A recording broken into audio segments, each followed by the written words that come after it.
Senhores, bom dia. Muito me satisfaz estar aqui mais uma vez com o Geraldo, aqui no Exército particularmente, né, na unidade aqui, né, apesar de ser o teatro da Polpex, mas sou filho de militares, então fico honrado de estar aqui mais uma vez, né. Agradeço aí a atenção de cada um, de todos. Breve histórico de minha vida, sou auditor do TCU há 20 anos, fui servidor da CGU por 5, quase 6 anos, então sou servidor público há 26 anos. Tenho 45 anos, atualmente estou na CELOG. A nossa área de atuação já há um bom tempo, né?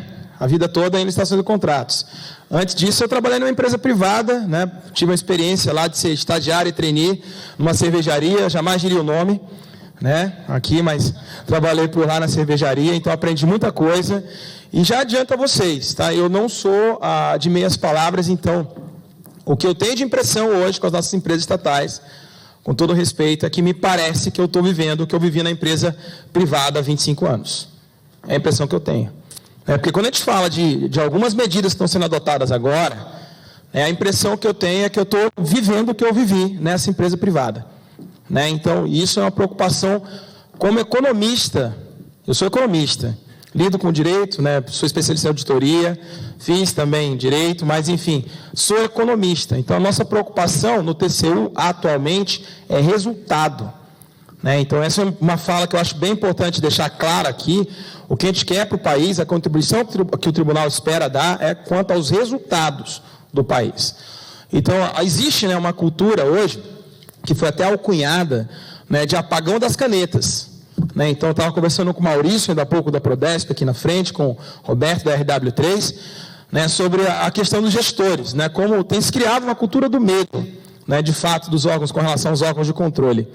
Né? É difícil quebrar essa cultura, mas digo a vocês que já não é como era alguns anos atrás. Alguns anos atrás, a nossa atuação era muito mais focada na conformidade, na legalidade, do que nos resultados, na operacionalidade dos programas e das ações das estatais. Então, hoje, a percepção que a gente tem no tribunal é que as coisas mudaram bastante. Claro que é fácil chegar aqui e dizer isso, porque meu CPF não está em jogo. Então, não é fácil absorver a informação. Parece, os caras estão falando de quê? Estão falando de acórdãos, que a gente tem examinado isso. A gente não tem um especificamente com relação à tecnologia e muito menos com relação a 13303, mas nós tivemos um recente agora com relação a obras públicas, que para mim foi bastante pedagógico. Esse acordo é o 1079, para quem é da área jurídica vale a pena dar uma lidinha, para quem também lida com planejamento vale dar uma olhadinha nele. 1079 de 2019, nós examinamos no tribunal cerca de 4.000 obras paralisadas, o que representa para o país cerca de 140 bilhões de reais, em investimentos feitos ali. Então, dessas obras todas, 93 foram paralisadas por determinações do controle, 3%. Então, isso, para mim, foi muito ilustrativo. 47% de todas as paralisações se deram por conta de erros quanto a projetos técnicos, ou seja, reconhecidos pela própria administração, que o projeto não andou bem. Então, na realidade, isso para mim, me deu uma luz, porque eu mesmo tinha uma certa visão de que a gente, em boa parte, contribui para que as coisas não andem nesse país. Havia uma fala feita pelo outro governo, eu aqui não me refiro a governos, mas o tribunal ele paralisa a gestão. Bom, acho que está se confundindo o diagnóstico com o problema. O tribunal, por vezes, ele diagnostica o problema. Aí cabe ao gestor, se for o caso, adotar as medidas com vista à paralisação. E outra coisa, a gente joga, todo mundo joga, penso, no mesmo time. Eu sempre tive essa impressão. Apesar de encontrar resistência de alguns, eu tenho alguns bons amigos gestores, tanto nível tático, estratégico, operacional, em todos os níveis, e o que eu recebo da maior parte deles, a informação, é de que o TCU mete o bedelho demais. Na verdade, nosso papel é perguntar. Nosso papel não é resolver. Para entender o problema, tem que perguntar um monte de coisa. E mais, eu sou incapaz, aqui eu reconheço o meu nível de capacidade, de discutir tecnicamente uma solução tecnológica mesmo com a maior parte de vocês aqui, pelos conhecimentos que eu tenho. Claro que a gente já fez auditorias e muitas, que relacionam tecnologia.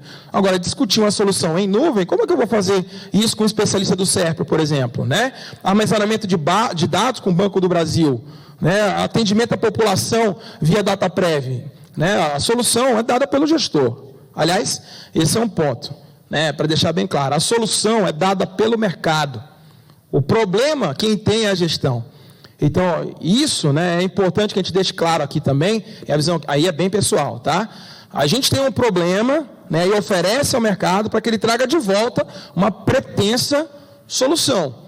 E claro, você tem que examinar tecnicamente, né, se aquilo se adequa à tua necessidade. A gente vai falar um pouquinho sobre a 13303, pouco mesmo, são 40, 50 minutos de discussão, mas adianta vocês, tem muito pouca coisa no tribunal com relação à lei das estatais. Muita coisa surgindo agora, em que a lei vai completar 3 anos, para quem não sabe, né, 30 de junho agora, né, Roberto? A lei completa 3 anos. E o que impressiona é que algumas instituições ainda sequer regulamentaram a lei. E para mim, tem alguns dispositivos que, sem regulamentação, não podem ser aplicados. Não podem. Não vou dar nome aqui para as estatais, mas eu acompanho os regulamentos, né? Eu tenho mais ou menos uns 50 catalogados. Eu vi uma estatal que criou um RP, né, com 24 meses de duração de ata. Quero saber de onde que veio isso. Quero saber. Né, porque o decreto que a norma exige, né, tem de ter um decreto do executivo que regulamente os RPs para as estatais. RP, de preço que boa parte conhece, né? Aquele da ata.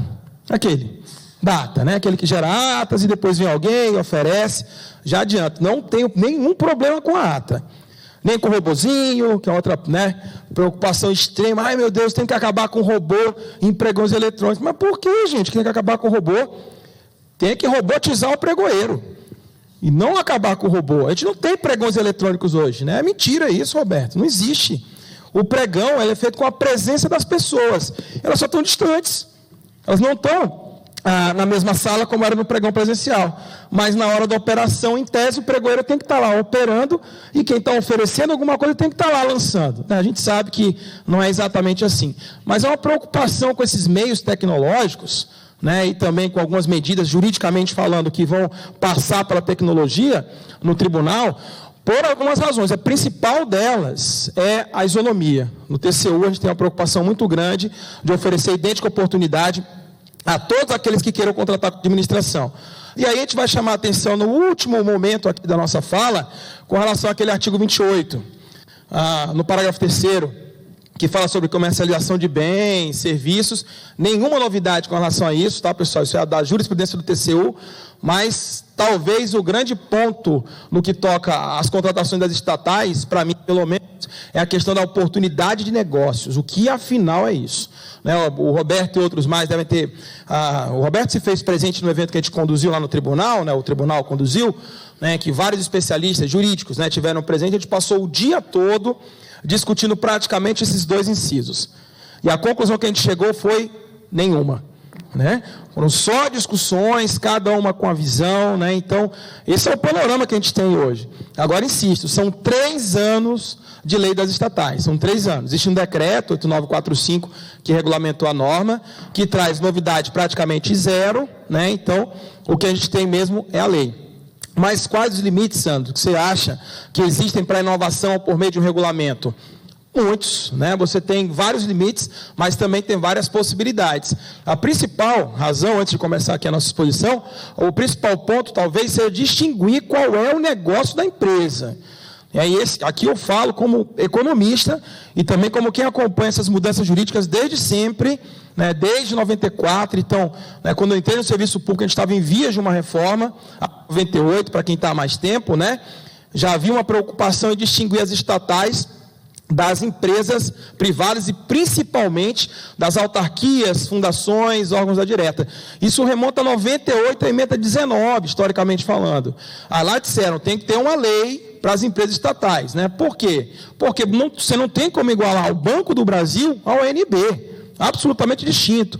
Ou ainda, a Caixa Econômica ao Ministério, ou que seja, a Petrobras, a Funasa, ao INSS, são negócios muito distintos. Então, em 98, foi proposta a emenda, aprovada, a lei das estatais levou 18 anos para ser publicada. Então, isso é uma preocupação para quem opera com o direito, né?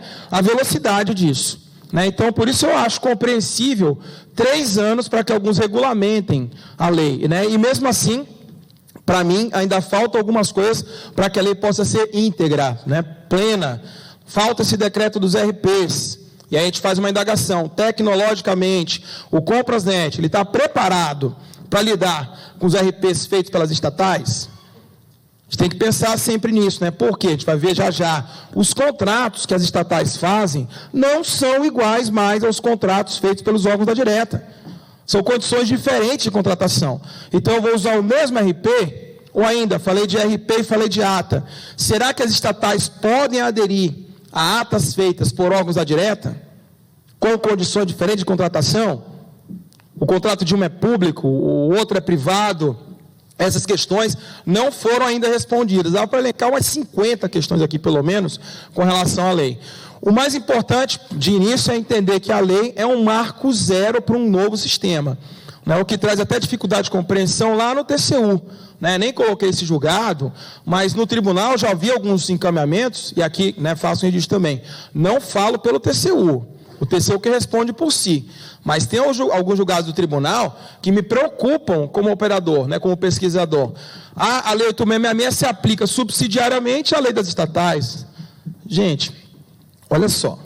Criaram um sistema novo, uma lei nova, né, advinda de um monte de problemas que a gente viu nos últimos anos aí. Dizer que a regra velha se aplica a um sistema novo, para mim, não soa bem. Existe um outro julgado que, graças a Deus, vai dizer diferente disso. Aí vem aquela preocupação do gestor. Mas qual dos dois que eu sigo? Tem um para um lado e um para o outro. Qual que eu sigo? Digo, escolha. Né? Faça a sua escolha. Né? Porque vida de gestor é mais ou menos assim hoje. Você tem que escolher. Isso é engraçado de falar. Meu pai é engenheiro, né? E ele fala, eu não consigo entender vocês. Você tem uma equação com as mesmas variáveis. Aí um chega a um resultado, o outro chega a outro resultado com os mesmos valores. Como que é isso? Falei, pois é, vale aquela parêmia, cada cabeça uma sentença, né? Então isso é bom de registrar que a gente tem muitas dúvidas no tribunal ainda. Essas dúvidas vão ser solucionadas ao longo dos próximos meses, anos. Esse processo dos 24 meses do RP está pautado lá no tribunal. Está com a unidade da gente para ser examinada. E como que você acha que o TCU vai decidir? Não sei, são 9 ministros. Eu não sou um deles, mesmo que fosse, ainda teriam 8 ministros a mais, além de mim. Então, não tem como antecipar o problema. Tem alguns julgados, que a gente vai ver agora, tratar deles, né? Alguns curiosos, outros nem tanto, mas tem muito mais preocupações da CELOG, da nossa unidade, que não é especializada em tecnologia, é a unidade geral de licitações e contratos, mas muita coisa passa por nós, exatamente porque nós somos especialistas em licitações e contratos, e confesso que ainda está campeando isso, né? Está ali tateando e entendendo o sistema, tal como boa parte de vocês. Ok? Então, o papel da gente, de fato, nesse primeiro momento, vai ser questionar. Agora, uma preocupação recorrente da gente é essa aqui, né? Anunciou-se aqui uma manchetezinha de jornal lá do Rio Grande do Sul, Gazeta do Povo. O governo gastou 19,6 bilhões para manter 18 estatais dependentes da União, ou seja, aquelas que não geram receita suficiente para bancar suas despesas e preço de socorro do dinheiro público. O que vocês acham disso, gente? 20 bilhões de reais, né? Sem olhar para o viés ainda, tá? Depois eu digo qual que é o viés ali. Né? Depois a gente vai ver um gráfico que vai tratar desses números. Foram 20 bilhões de reais necessários para manter o sistema. Nessa parte, tá? Claro que existem as superavitárias que têm seus negócios próprios, mas, Sandro, você não pode fazer essa análise aí sem cruzar dados, né? Pois é, claro que não, né? Na economia a gente nunca faz uma análise unidimensional. Então, quando você pega o perfil dessas estatais, aqui eu preciso nominar em respeito à manchete, todas elas, ó, a rede hospitalar, pesquisa, abastecimento, hospital, desenvolvimento, hospital, infraestrutura, transporte e comunicação. Então, não são mercados competitivos. É natural que o Estado, quando, né, prepare infraestrutura, atenda socialmente, não gere tantos resultados. Natural que seja assim. Então, essa análise de viés que é feita muitas vezes, né, com relação às estatais, na minha forma de ver, é injusta. Você quer comparar o sistema, coloca todo mundo no jogo e entenda o negócio de cada uma. Então, isso para mim, né, é uma análise pura e uma análise ruim dos dados aí. Então, essa é uma visão que a gente tem bem clara no tribunal. Qual é o problema? O problema é que quando a lei veio, a lei juntou todo mundo, né? A lei colocou, olha, atividades de prestação de serviços públicos, e atividades econômicas, mesmo exploração dessas atividades, se submete à lei das estatais. Constitucionalmente falando, na minha forma de ver, isso não foi muito bom. Porque quando você fala em atividades econômicas mesmo, e ainda tem as híbridas, né? Aquelas que exploram serviços públicos, exploram atividades econômicas e prestam serviços públicos, né? Não vou nominá-las aqui, mas tem algumas que não têm uma pureza de atividade. Como é que você mensura resultado para essas instituições? Né? Você vai mensurar puramente pela geração de receitas, lucro, que seja. Então, essa mensuração de resultado é muito ruim da forma que foi feita aí, né? Principalmente quando você pensa em infraestrutura, né? Existem algumas empresas que são incumbidas de tratar de infraestrutura, pesquisa, energia, transporte, dá para citar um monte de coisas aqui, né? Mas esse é um número que, como cidadão, sempre chama a atenção de quem está examinando o número puramente, né? Quando você cruza os dados, você vê que não é tão bom assim. Então, esse é um primeiro problema da lei das estatais, qual seja, juntar todo mundo. A Constituição não fez isso exatamente no artigo 173, parágrafo 1º, quando se fala lá de exploração de atividades econômicas, se fala daquelas que exploram atividades econômicas e prestam serviços. Esses serviços não são serviços públicos a rigor. Serviço público está no outro dispositivo, que é o 175.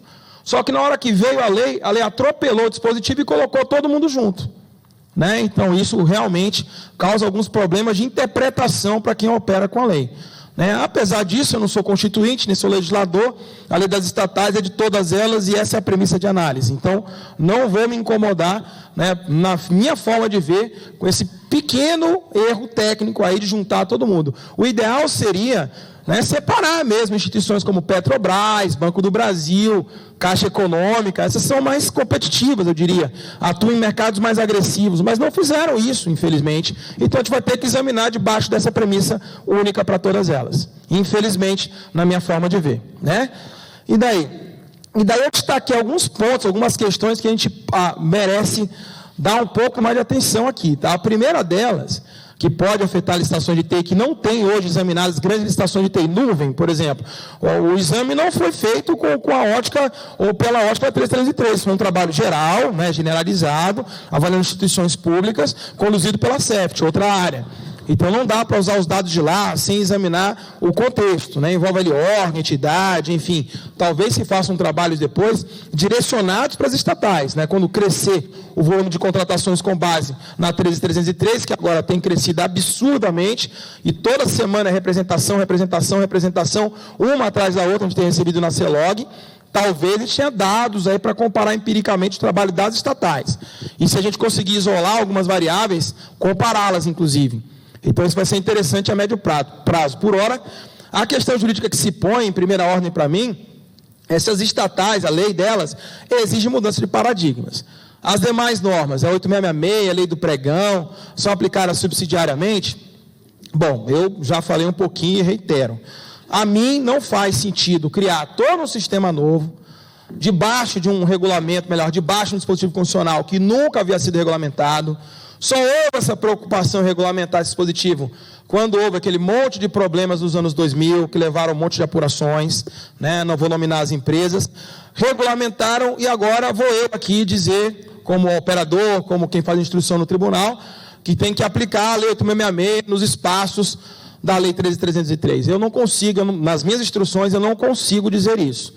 Agora, não duvido que o tribunal construa entendimentos assim, principalmente porque faltam algumas normas, regulamentos. Enquanto houver lacunas, né, a capacidade normativa brasileira é infindável, é surreal. Né? As pessoas ainda têm essa cultura de, não, teve um problema, cria uma norma. Teve outro problema, mais uma norma. Como se a norma fosse lá e resolvesse o problema. Né? E na falta da norma, os colegas do TCU, alguns, têm essa opinião de que seria cabível a lei 8666. Ponto, primeiramente. Outro problema é a lei do pregão, né? Porque a lei das estatais cita o pregão em 2 dispositivos. E usaram uma expressão lá, Geraldo, que tem causado um problema interpretativo por conta de uma conjunção de interjeições que se tem ali, mas coloca assim, o pregão instituído pela lei 10.520 é uma das diretrizes da lei das estatais. Né? Instituído quer dizer o quê? Instituído. Então, quer dizer que eu, nos meus pregões eletrônicos, eu vou utilizar a 10.520. A pergunta, Maylara, a resposta começa com a pergunta. Para quem usa o Comprasnet, boa parte de vocês, né? Alguns vão usar o Licitações E, desenvolvido pelo Banco do Brasil, mas existe alguma outra opção hoje? Tem alguma outra opção que não seja o Comprasnet ou Licitações E, e eles não rodam com base na 10.520 no decreto 7892? Tecnologicamente falando? Sim, então não tem escapatória. É aquela coisa, não tem solução, já está solucionada, é essa aí, né? Não tem outra. Detalhe, bem importante, na minha forma de ver, e de boa parte dos colegas, os pregões feitos pelas estatais deveriam ser segregados, principalmente por uma coisa que difícil acontecer a curto prazo, Roberto, mas seria o mercado entender que para as estatais o jogo agora é mais equilibrado. Né? Por quê? Porque o contrato feito pelas estatais agora, daqui por diante, né, desde a 1333, não seria mais contrato público. Vocês não são mais tão parecidos com autarquias. Vocês deveriam ser mais parecidos com empresas privadas, com algumas limitações do direito público, é claro. Né? Vocês ainda têm alguns poderes e também algumas restrições quando comparados a empresas privadas. Mas a ideia da lei das estatais, do sistema, aliás, é aproximar as empresas do mercado, né, em funcionamento, em liberdade, em escolhas, coisa que vocês não tinham muito, né, porque cansei de ver nas auditorias que eu fiz por aí, falando de empresas estatais, né, alguém lá de municípios principalmente, sim, o Banco do Brasil, né, que é um órgão federal, o Banco do Brasil. É bem complicado explicar isso, mas é difícil explicar um monte de coisa, né? Explicar o TCU também já foi difícil na minha vida. Chegava a alguns locais há 25 anos atrás, 22, quando eu entrei no tribunal. Eu sou do TCU, lá no município do interior do país, lá na minha terra, no Maranhão, para não ofender ninguém, né? O prefeito perguntava o que é TCU. Né? Acho que ele pensava que era transporte coletivo urbano, alguma coisa assim, né? Aí tem que explicar que era um tribunal de contas. Aí ele, então você é juiz. Não.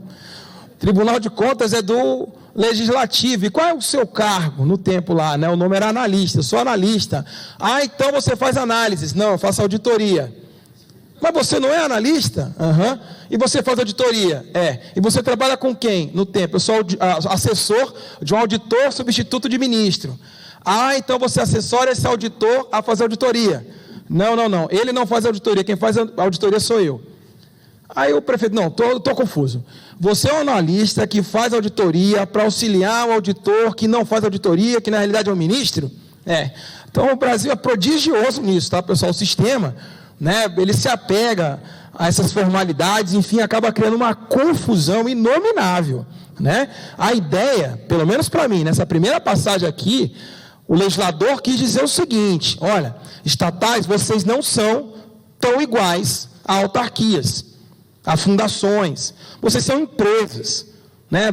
Tenham em conta, né? Deixem essa crise de identidade de lado e tentem passar para o mercado, para o privado, que vocês são muito mais próximos do que é privado do que daquilo que é público. Senão, a gente vai viver o pior dos mundos. A gente vai ter que gerar resultado como privado e licitar igual ao público, aí é melhor fechar a casa e virar qualquer coisa que seja. Então a ideia é ficar mais para cá, próximo do privado. Difícil de mudar isso, tá, pessoal? A curto prazo, confesso a vocês, a gente vai encontrar resistências doutrinárias, jurisprudenciais, né? Tem uma ADI, para quem é do jurídico aí dos órgãos, pautada no Supremo, tem duas ações importantes, tá? Tem uma ADI que vai ser julgada hoje, que fala sobre alienação de ativos sem licitação das estatais, né? Por conta da natureza do negócio de cada uma, está pautada para hoje. Creio que vão julgar hoje, tá? Porque semana passada já foi aberta a discussão, então deve ir a julgamento. E a outra que eu considero importante é uma DPF, uma ação declaratória de preceito fundamental, que vai tratar daquele caso do satélite da Telebrás, que já foi apreciado pelo TCU. Né? Existe um acordo que eu considero muito importante, que está anotado aí, que é o 2033 de 2017 do plenário. 2033 de 2017 do plenário. Esse acordo é o que cuidou da contratação do satélite pela Telebrás e as parcerias que foram feitas por ela. Então é bem importante para os que lidam, né, com planejamento, com o direito puramente, entender as premissas lógicas desse acordo. Em 40 minutos a gente não consegue as expor aqui, mas principalmente a igualdade de oportunidade nesse negócio, né? A Telebrás, os levantamentos que fez, se não me engano, encontrou possíveis 6 ou 8 parceiros para a transmissão desse sinal, né? E para a realização de outros negócios também. Ainda assim, o tribunal entendeu, né, que havendo ali uma possível disputa, deveria se ter um processo, né, isonômico de seleção. Eles fizeram um chamamento público, né, que é um instrumento que não tem previsão em nenhuma lei e que foi criado aí na cultura, né, nos costumes brasileiros, de forma a você igualar a oportunidade de todos que queiram contratar com a administração, né. Como vocês lidam com grandes players, né, de tecnologia, é interessante conhecer as premissas lógicas desse acordo aí. Ok? Com relação a 10.520, falo já dela, tá? Mas a mim, essa questão aqui, passando para as licitações das estatais, a mim, a Lei 8.666, ela pode até inspirar, mas dizer que ela vai preencher uma lacuna, para mim, passa do limite. A ideia seria buscar interpretar o que há na própria Lei das Estatais e criar toda uma doutrina que não existe hoje. Né? Hoje, se a gente procurar a doutrina, Roberto, pouquíssimo a gente encontra sobre lei das estatais. 2, 3 livros ali, né, dos autores, né, bem conhecidos, o Marçal, né, tem lá o livro dele, o professor Jacobi também tem um livro, mas todo mundo ainda na base da opinometria, esperando o TCU dizer alguma coisa para dizer se aquele entendimento é válido ou não. Então, para mim, a resposta a essa indagação seria: vamos buscar as respostas na própria lei das estatais e nos regulamentos internos que nós temos. Esse é um cuidado que a gente tem que ter também. Os regulamentos, eles não são meios capazes de criar direito, né, por conta de disposições constitucionais. A Constituição diz lá no artigo 22, inciso 27, que a União legisla, ela não regulamenta, ela legisla em todas as modalidades de licitação e contratação. Está no 22. Então, a União é que tem que criar a nova modalidade, é a União que tem que trazer o início do sistema. Agora, preencher a lacuna do sistema caberia ao regulamento, e a ideia seria dar autonomia às estatais para que elas, dentro dos seus negócios, possam fazer esse preenchimento de buracos.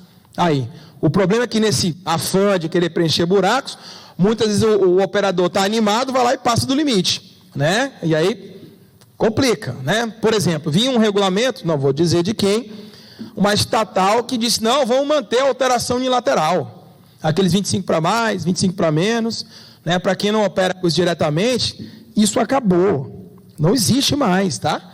O contratado, ele tem que anuir com as alterações contratuais, aquele 25 vai em cima, 25 vai embaixo, né? Ainda tinha órgão que ficava 25 para mais, diminui 90, volta 100, diminui 70, volta... Nossa Senhora, era o contrato chamado contrato ioiô, né? Vai, volta, vai, volta, vai, volta. Não acaba nunca. Esse tribunal já afastou de muito. Agora, qualquer alteração hoje tem que passar pela anuência do contratado. Se ele não quiser, em tese, o negócio não sai. Mas então quer dizer que acabaram com as minhas prerrogativas? Não, existem algumas, apesar de a lei não deixar isso bem claro. Mas, por exemplo, a gente sanciona, né? Vocês sancionam. Tem lá as punições. Também lá no artigo 69, 70, mais ou menos, tem as punições. E já adianta vocês, isso eu falo em qualquer curso e falo no tribunal também. Punir resolve o quê? O que punir vai resolver? Eu preciso de um satélite. Ah, não entregou, vou te punir. Tá bom, o satélite nasceu lá agora por isso, né? E o melhor, as punições que deixaram lá. A punição máxima que tem na lei das estatais lá é a suspensão diante da própria empresa. Diante da própria empresa, Geraldo. Para o contratado, às vezes isso é um alento. Nossa, graças a Deus que o SERPRO não me contrata mais. Graças a Deus, né? Porque pelo menos agora ele não vem aqui me perturbar. Então isso é muito pouco, né? Que deixaram lá de prerrogativas. Mas enfim, são essas, tá? Não adianta querer criar prerrogativas ou criar punições no regulamento, criar alteração lateral, não existe, não é possível mais isso. A resposta seria: o contrato agora é privado. Então tem que passar por negociações. A gente tem que aprender a negociar nos contratos feitos pelas estatais, né? Tudo bem, outra questão que eu chamo a atenção. Aqui o acórdão que fala o que eu disse, né? O procedimento foi detalhado pela 13.303, inclusive com importantes alterações com relação ao anterior praticado, né? Não se pode supor que as disposições daquela lei da 8.666, faltou citar, sejam com ela conflitantes e devam ser continuar adotadas. sobre a interpretação de 866, norma geral, como eu tenho visto em algumas áreas jurídicas dizerem isso, com todo respeito aos colegas da área jurídica, né, para utilizar o linguajar próprio, com as vinhas de praxe, né, isso para mim soa esquisito, amigo. Cria uma lei nova, agora você quer que eu use a velha? Não, não vou usar. Então quer dizer que eu posso desobedecer o parecer jurídico? Vocês perceberam também que na lei das estatais não tem mais necessidade de parecer jurídico? Eu falei isso numa estatal, Roberto, o cara disse, então eu vou acabar com o meu jurídico. Não, também não é assim, né? Ele tem outras tarefas, não tem parecer jurídico obrigatório. Mas nesse caso, nada impede que o regulamento coloque a necessidade de parecer jurídico. E tem muita coisa que a gente podia falar aqui. Vou deixar uma para depois pensarem. Vocês já buscaram regularidade fiscal na lei das estatais? Busquem depois. Regularidade, podem colocar Ctrl-L, Ctrl-F, regularidade, regular, fiscal. Já adianta o resultado. Não tem. Não tem. Então quer dizer que eu posso contratar uma empresa que esteja em dívida diante da Previdência? Eu acho que não é de bom tom, né? Porque a Constituição proíbe. Agora, e se você é uma estatal federal e a empresa que você vai contratar, ela deve o fisco estadual? E aí?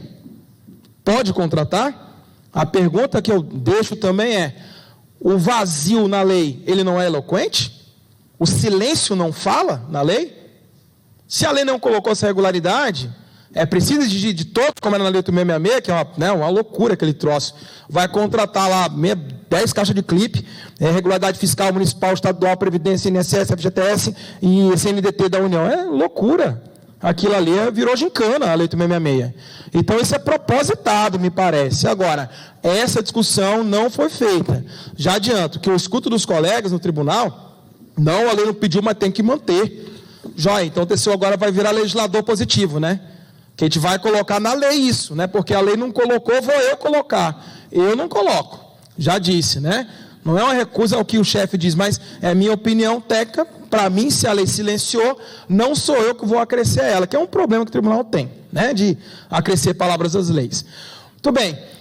Cláusulas exorbitantes. Olha, a resposta direta e reta daqui vem direto da lei, tá? Existem essas cláusulas. Os contratos agora são privados.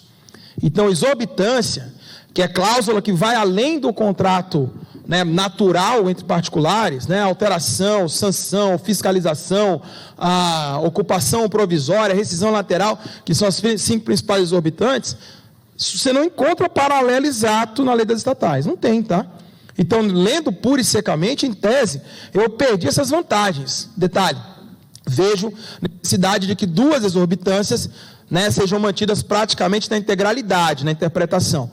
1, fiscalização de contratos, né, principalmente naqueles que têm dedicação exclusiva de mão de obra, mesmo que o serviço não seja continuado, isso afeta muito a TI, por conta da internalização de vários serviços, né, o que eu tenho uma certa resistência, né, de ter que internalizar na estatal e montar uma área, acompanhar diuturnamente. Eu quero resultado, eu quero gente nesse contrato aqui. Então, no tribunal tem uma expressãozinha que eu gosto muito, que o ministro Sherman, né, que é um dos que mais lida com tecnologia lá, usa, que é o paradoxo da ineficiência. Você contrata pelo posto, o cidadão lá, o empregado terceirizado, passa o dia todo lá, né, não interessa se ele produz ou não, você vai pagar pelo posto. Então, para a empresa contratada, quanto mais ineficiente a estatal for, melhor. Porque o lucro, o BDI dela, vem em cima do posto que ela vai alocar na empresa. Então, essa é uma sugestão que eu faço para que pensem os contratos que tem, tá? Também com cuidado de que quando se faz uma migração para o resultado, se não houver um ajuste fino disso, pode ser que o contrato encareça. Eu vi uma estatal que tinha um contrato de 10 milhões de reais por ano, não vou dizer qual, né? Não, vamos mudar para resultados, porque o TCU disse. O TCU não disse nada, tá? O TCU ele só diz que isso pode gerar um paradoxo de ineficiência, né? O TCU disse, vamos migrar para resultados, porque resultados é sempre melhor, né? Então, tá bom. Aí eles fizeram a migração. O contrato era 10, passou para 13. 3 milhões por ano. Por quê? Não se fez um ajuste, a empresa contratada mensurou aquilo ali como risco, risco é custo, custo é preço, economicamente falando. Ele precificou lá em cima. Agora está ajustando o contrato. Mas nesse meio tempo, pagou-se 3 milhões de reais a mais. Então, essa é uma preocupação que a gente tem bastante nessa migração para o resultado. Com relação às exorbitantes, chama a atenção de vocês, exorbitantes é uma coisa que não tem em contrato privado, igual, tá? Entre particulares. Agora, olha o que tem ainda aqui para você nas estatais. Pela execução total ou parcial do contrato, a estatal pode, mantendo o contraditório, aplicar as sanções, aí vem elas ali. Então, a rigor, você ainda tem algumas exorbitâncias, sim. Porque entre particulares, ninguém pune outro no contrato. Quem pune é o juízo, é o juiz. Nas estatais, se o cidadão lá não cumprir com o contrato, ele pode ser multado, pode ser advertido, com todo respeito. Quem lida com sanções, o pessoal que lida com sanções gosta, né, disso. Mas, gente, o que adianta a advertência? Pelo amor de Deus. Você abre o processo, notifica previamente, o cara apresenta lá um argumento, aí você recusa, cita para a defesa, 10 dias úteis, apresenta de novo, aí você recusa, manda para a autoridade, né, cientifica aquilo, recusa, vou punir. Aí chama a empresa lá, vem cá, aqui foi, vou te dar uma advertência, aqui foi, bobão, pronto. Né? Não adianta isso, gente. Esse negócio não adianta. Ah, não, mas é para avisar ali, o nível de serviço não atingiu o que eu queria. Gente, multa logo. Multa. Que também é difícil porque depois não paga o cidadão. Mas pelo menos você consegue afugentar alguém, né? Suspensão, com todo respeito. Essa suspensão que está aí das estatais é muito miúda, né? Só nas estatais, aí vem a indagação, faz para o pessoal do jurídico. E aquele impedimento lá do pregão, hein? Do artigo 7º, lá da Lei 10.520, que fala que quando o cara é impedido num pregão, qualquer um que seja, ninguém daquele nível pode contratar o cara. Ninguém. Isso ainda pode ser aplicado por uma estatal, e aí vem aquela interpretação não feita. O pregão na forma da Lei 10.520, instituído por lá. Lá tem essa punição. Se você usa a lei do pregão, e aí, não vai usar o impedimento? Numa boa, como não tem posição, eu usaria. Colocaria lá nas sanções, tá, pessoal? Deixaria, ó, pelas irregularidades cometidas nos contratos feitos com essa empresa, a empresa, eventualmente inadimplente, pode sofrer as seguintes sanções: multa, advertência, suspensão e impedimento do artigo 7º da 10.520. Isso é um meio, né, de você afugentar alguns aventureiros, tá, pessoal? Alguns, não todos, mas um medinho salutar de que ele possa ser punido. Então, ainda que não haja previsão dessas causas exorbitantes dos contratos que façam, ainda existe alguma coisa ali que é um alento ao coração, né, que dá às estatais algumas prerrogativas, com a lembrança de que sanção não resolve nada, né? Tudo bem, queridos. Mais uma questão interessante, essa aqui eu considero 00, tá? E essa, infelizmente, eu não terei como abordá-la, mas sei que alguns estão empreendendo, tenho visto bons catálogos, algumas pré-qualificações, acho interessante para quem lida com alta tecnologia, né? Pré-qualificar fornecedores eu já acho um pouco mais perigoso, mas pré-qualificar produtos, Roberto, para garantir qualidade, né? Que é um problema que a gente sempre teve na administração pública, manter a qualidade, seja do que for, não só que envolva tecnologia. Esses problemas aqui, boa parte, são comuns às outras áreas também, mas garantir um equipamento, né, que atenda a minha necessidade, né, devidamente identificado pela área técnica, pré-qualificando. E você falou que pré-qualificar fornecedores não é tão bom assim. Por quê? Porque se você tem um mercado restrito, mas esse mercado não tem um contato direto, pré-qualificando fornecedores, você tem uma lista prévia de todos aqueles que podem se envolver com o objeto desejado na licitação ali. Então, é como se você desse uma dica. Olha, esses caras aqui são os que fornecem. Isso pode acabar criando uma restrição de mercado ainda maior. Para mim, é ideal pré-qualificar produto, bens, equipamentos, mas fornecedores, se você pré-qualifica, você pode inibir o desenvolvimento de alguns. Então, se a ideia realmente é parceirizar, startups, novas iniciativas, enfim, pré-qualificação de fornecedores tem que ser pensado bem direitinho, ok? Quanto ao RP, né, como eu falei, não existe outro decreto hoje que cuide exatamente das estatais. Então, hoje o decreto que eu sugiro que apliquem nas estações que façam, para registrar preços, é o 7892, é o que tem, é aquela coisa. Falta outro, vamos com o que tem, que é o decreto que cuida dos RPs. Só uma anotação aí para quem quiser, depois podem perguntar à vontade, tá? A gente vai ter 20 minutos para participação, as perguntas podem ser enviadas para o Geraldo, por meio da coordenação aqui, tá? Já adianto logo, nem sempre a resposta é boa, tá? Mas vai ser dada, dentro do que é possível, mas enfim, recomendo muito a leitura desses caras aqui, principalmente para quem não regulamentou a norma ainda, e não tenham vergonha de copiar o que as estatais aí de maior porte, mais estruturadas, já fizeram sobre pré-qualificação, né? Tenho visto alguns regulamentos interessantes sobre isso. Então, né, pesquisem também, não vou, né, citá-las aqui, mas existem algumas que já estão mais avançadas nesse nicho de governança aí. Tudo bem, queridos, essa aqui é uma pergunta que não é muito boa, tá? Aliás, uma resposta que não vai ser muito legal, não. Legal no sentido de não ser interessante. A estatal pode participar ou aderir de RP feito pela direta, ou seja, o Ministério da Economia, né, porque mudou o nome, enfim, MPDG virou Economia, mas o pessoal envolvido com a coordenação disso continua ainda, né, lá, graças a Deus, os parceiros de lá, né, o Cristiano está lá, o Renato Fenilho, o Wesley, né, não Wesley Vaz, o outro Wesley está lá também, André Ache, então são parceiros próximos da gente há muito tempo, tá? Essa pergunta foi feita entre nós, eu adianto a minha resposta, pode ser que o terceiro diga outra. Se quiser participar como órgão participante, tudo bem. Cria um lote para a estatal, cria um item para a estatal. Agora, aderir, né, uma estatal aderir como carona a uma ata de RP feita pela direta, aderir, para mim, juridicamente, impossível. Impossível. A ideia não é separar o sistema. Aí eu digo, olha, para isso aqui vocês vão ficar mais próximos do mercado, vocês são parecidos com empresa privada, contrato privado e tudo mais. Aqui. Ah, mas aderir, você pode aderir ao público? Eu vou ficar confuso, né? É meio esquizofrênico isso. Então, ou você está para lá, ou você está para cá. Né? Não dá para ficar dois para lá, dois para cá, o tempo todo. Uma hora a dancinha vai ter que acabar. Então, a resposta aqui, né? O que a lei das estatais fala a respeito disso, Sandro? Nada. Não fala nada, né? A gente vai ter que interpretar. Isso, e a interpretação que eu faço atualmente é que são dois subsistemas dentro do macrosistema compras públicas. Né? Então, usando lá o BISAG, eu dividiria em dois grandes subsistemas. Compras públicas e compras públicas privadas, que seriam das estatais. É um hibridismo, né? Porque não é tão livre, e essa é uma fala que a gente vai deixar para o final. Não é tão livre assim quanto o artigo 28 pode induzir. Aquele artigo 28 que fala sobre parcerias, o que eu vejo ali por algumas iniciativas é uma possibilidade de vulgarização, né? Isso e o tal do credenciamento, né? Credenciamento, né, para quem não conhece, é uma forma de inexigibilidade, e essa é outra curiosidade. Inexigibilidade na lei de vocês sumiu, não tem mais. O nome agora é dispensa, com valores mais elevados, né? Para algumas estatais, graças a Deus, né? Dispensa até 50 mil, 100 mil reais. Lá nas estatais do Maranhão, você vai resolver 80% das compras. Né? Sério mesmo, 50 mil reais no Maranhão, nossa senhora, é dinheiro demais. Então, isso vai resolver quase tudo. 100 mil reais para uma obra não é tão grande assim.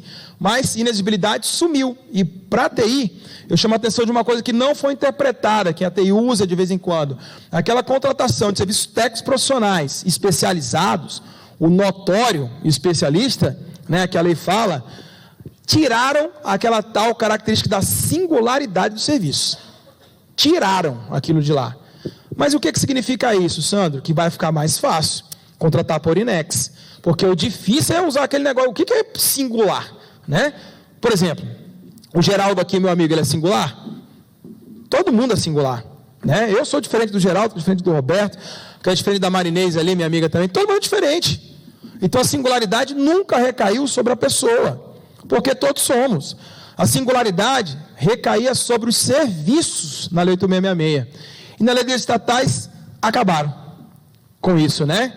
Então, por exemplo, talvez, ainda não sei, consultorias, né, para TI, para desenvolvimento, o que quer que seja, como não preciso mais de singularidade, basta eu escolher, aspas, um notório especialista, e isso seja enquadrável como consultoria, e está lá na lei dizendo que consultoria é possível de contratar diretamente. Fico preocupado com isso. Lá no tribunal já vi teses também. Não, mas tem que ser singular. Mas, meu amigo, você está lendo singular na lei? Se o legislador tirou da lei, por que eu vou pôr de novo esse negócio aí? É isso que eu não entendo. O terceiro povo, ele tem essa visão de não tá, mas a gente vai e põe. Pelo amor de Deus. Né? Isso é para o bem e para o mal, tá? Outro julgado lá que me deixa espantado, nada a ver com isso, mas é uma decisão 215 lá de 99, que diz que pode passar de 25% de aditivo. Nossa, isso quando eu vi a primeira vez eu fiquei em choque. Poxa, 25% não basta de erro técnico? Ah, não, mas pode ser mais. Aí, resultado, teve um contrato que a gente avaliou, Roberto, era obra, de fato, que a obra foi ultrapassada em 380%. Ah, mas pode passar de 25%, né? O cara lascou 380%. Era 40 milhões e chegou a 160 milhões de reais. Aqui em Brasília. Vou até dar o nome, a ponte JK lá. Virou até música esse negócio. O Lenine, aquele lá de Pernambuco, sabe? O galego lá. Ele fez uma música, a ponte, e falava sobre a ponte. Entrou um rapper de Brasília e falou, o Lenine me disse quanto é que foi. 164 milhões de reais. A música acaba assim. Aí o Lenine diz, e o TCU aprovou todas as contas. Falei, eu não. Aí eu tenho um primo que conhece ele lá em Pernambuco. Aí eu mandei quase um tratado, Roberto, para falar sobre, olha, vou explicar para você, Lenine, como é que funciona o Tribunal de Contas. Hein? Expliquei, a gente só atua quando tiver dinheiro federal envolvido. Tem os TCS também, cadê o pessoal do TCE ali, né, do Mato Grosso? Tem os TCS também que fazem um trabalho tão combativo quanto o nosso, blá, blá, blá, blá, blá, blá, blá, duas páginas. Aí eu falei, entrega lá para o Lenine lá. Pedi para os meus primos, né? Eles entregaram. Aí de noite meu primo me ligou. Eu falei, e aí? O que o galego falou? Ele falou que vai deixar a TCU. Aí eu falei, mas por quê? Ele falou que TCDF não rima, ele não sabe o que é. Também. Ficou do jeito que está lá, tá? É só fazendo uma ressalva que esse limite de 25% existem ainda, ok? Podem, e no meu entender, Geraldo, ser ultrapassados também, serem, mas, digo, se pode para a direta, para as estatais, talvez muito mais, né? Por conta de projetos estruturantes. Né? Você tem um dispositivo que fala lá, que a estatal submete quanto à duração, enfim, dos contratos, aquilo que o mercado pratica. Né? Aquele prazo de 60 meses, né? Nem se menciona 60 meses, até 5 anos. Então vou fazer tudo por 5 anos. Calma, tá?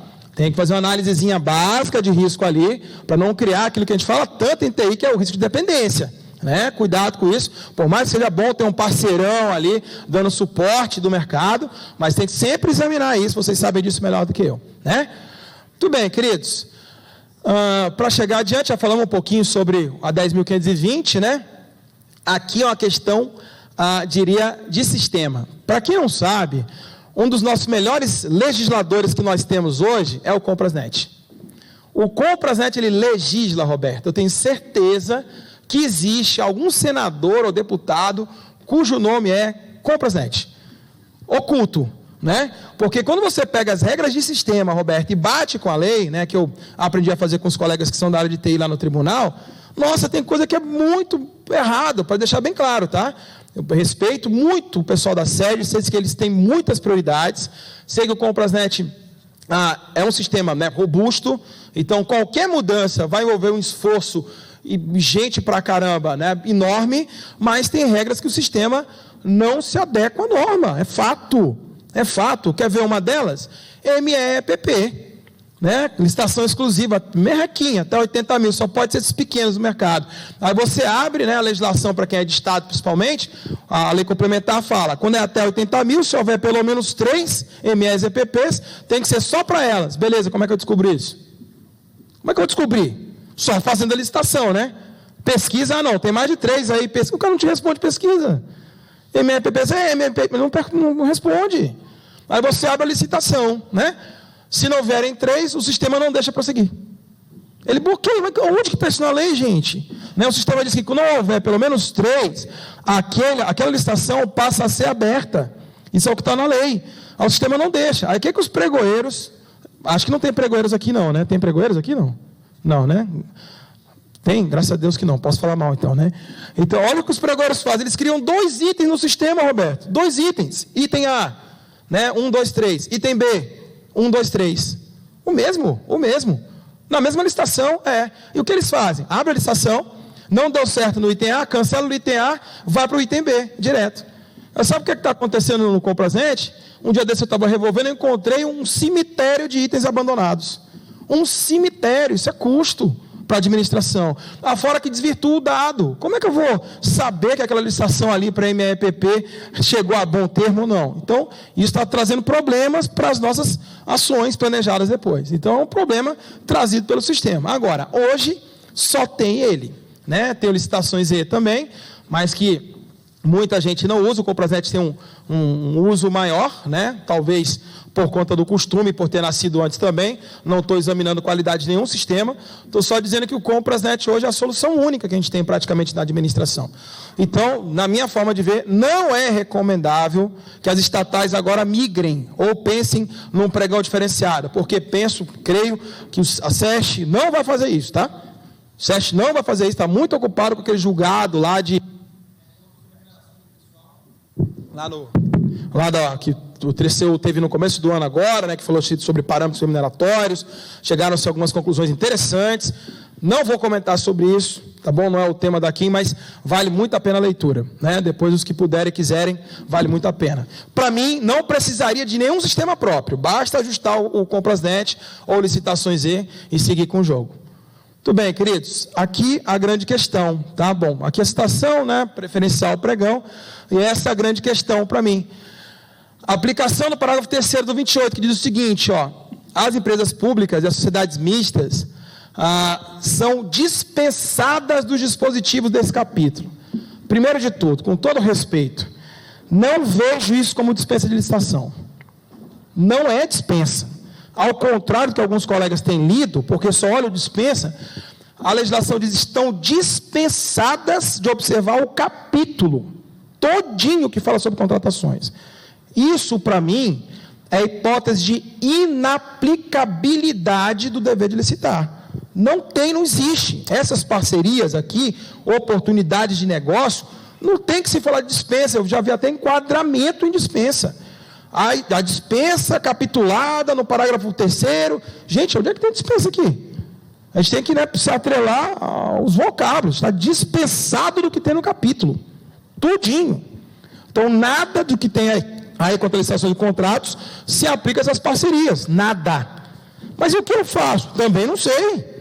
Né? Vocês que vão ter que me dizer. Regulamentem. Agora, o tribunal fez um primeiro aviso nesse julgado aqui da relatoria do ministro Zimler, que fala, omitir, mas é a Telebrás.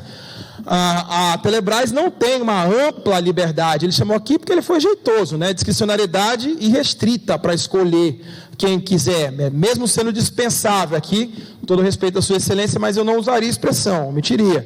Mas mesmo o tribunal tem se formado essa visão mesmo aí de dispensável. A lei não diz isso, a lei fala não aplicar o capítulo. E finaliza, sua excelência, né, dizendo, o contrário deve ser realizado num processo competitivo, isonômico, impessoal, transparente. E aí é fácil demais, com observância dos princípios, tá, excelência? Mas como, né? Eu queria saber como que observa esses princípios aí.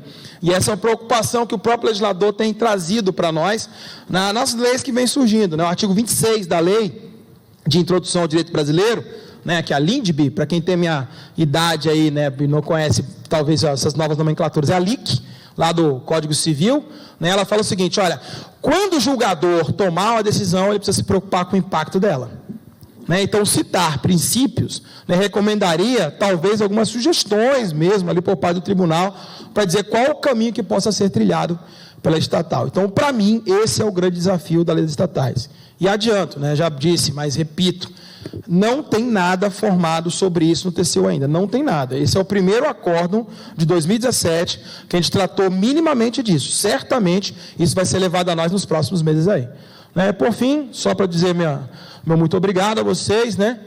Bom, o desafio para mim é isso aqui, tá? Virar a chave.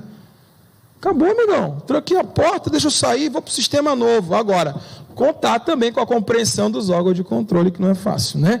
Isso aí é bem complicado por vezes. É mais difícil vencer o controle do que os próprios gestores no Interna Corpus. Segue a gente ali no Instagram, quem puder, quem quiser. Está sempre junto. Obrigado. IBGP, Geraldo, Roberto, todos que me convidaram. Um abraço. Obrigado. E para dar a palavra para o meu amigo Geraldo, gostaria de convidá-los para tomar um café licitado no TCU, quando quiserem, tá? A Celog está de portas abertas. Gente, obrigado.